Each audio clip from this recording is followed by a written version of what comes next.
There's a 3-year cycle when it comes to a farmer of what he has to do with his produce. Year 1, 1/10 of his produce he gives to the Levi, and 1/10 of his produce he eats in Jerusalem. Year 2, 1/10 of his produce he gives to the Levi, and 1/10 of his produce he eats in Jerusalem. Year 3, 1/10 of his produce goes to the Levi, but 1/10 of his produce he gives to the poor.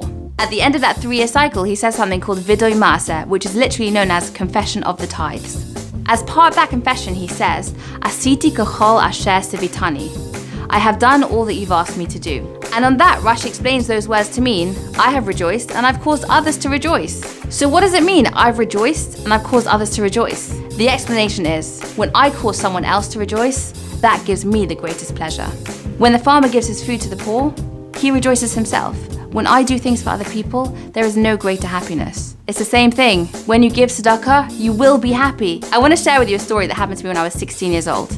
I was quite a selfish teenager at the time, wasn't really doing much for other people, and a friend of the family suggested that I went along on a trip with one of the Jewish care homes for disabled young adults. So I arrived at the coach stop at 5 a.m, no idea what to expect. We were going to France for the day, and I got on the bus, and from the minute go, I just felt this sense of pleasure of being able to do things to help other people.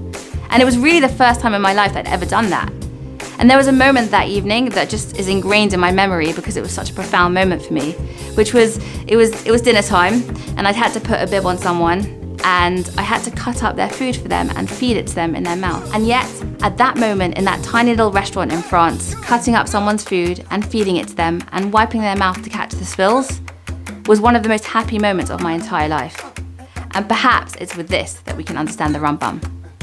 Concerning Yom Tov, he says there's a mitzvah to feel happy. He also says there's a mitzvah to give tzedakah. So which one is it? Should I be buying myself meat and wine and clothes for Yom Tov so that I can be happy, look after myself? Or should I be giving away my money? The Rambam explains there's no contradiction. There's a mitzvah to have simcha on Yom Tov. But what's the greatest simcha you can have? Giving. Be great. Be a giver. It will make you happy. Shabbat shalom.